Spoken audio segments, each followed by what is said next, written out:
I'm Sarah Neuberg, and I am a project architect at Spice Architecture, and I was the lead architect on our Bondi Junction project. The client being a young, growing family, we really were invested in this project to create the best possible house for them to live in and for the family to grow.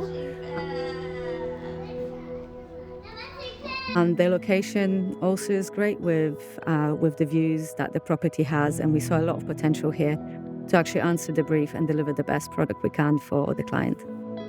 So the brief was relatively up for interpretation. There, of course, were few parameters like the number of bedrooms, number of bathrooms, etc. But the idea of actually flipping the house upside down and separating the private versus public areas of the house was very much our initiative that the client were on board with. The internal garden was also our initiative. So the brief was relatively vague, but with the client, we kind of developed it together to arrive where we are.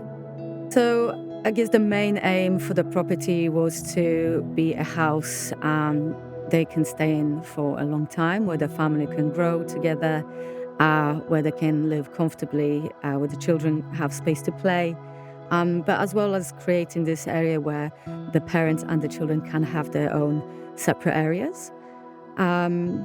Which was kind of the main concepts driving the design. I think there are a number of reasons why this project was unique.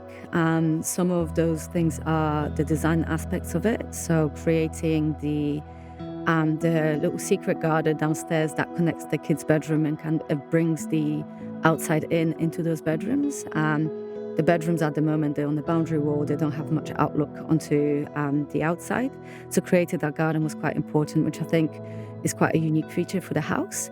And then designing the staircase around the garden with the slatted details, I believe is quite a unique feature.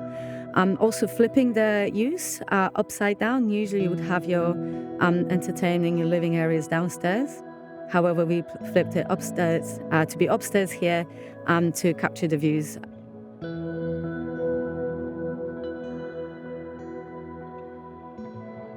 There wasn't necessarily a push for a particular style. The client does like a slightly modern interior. I guess more beachy vibes as being in Bondi carries through the build.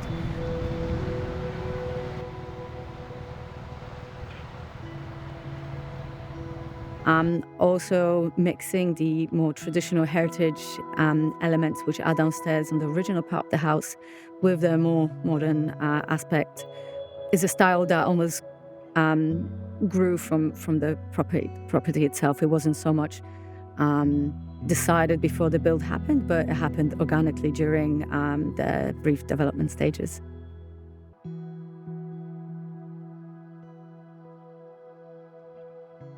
So one of the main aspects was that the original property has been developed in the past.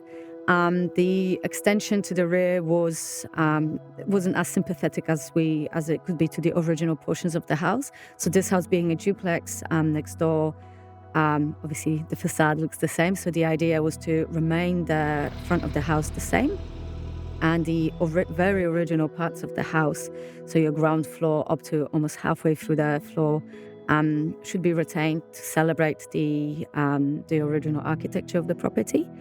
But then this other aspect of it being in Bondi, overlooking the bridge, so being in an area close to the beaches, it kind of led to this more modern beachy style.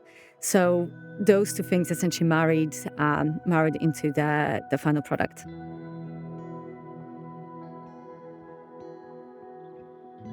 I think one of the main successes of this project was the team collaboration, working closely with Renotech and with the client, really ensured that it was a smooth build. 100%. That was one of the best aspects of this project, and we remained friends after the build, and definitely maintained that relationship, which is very important, because you've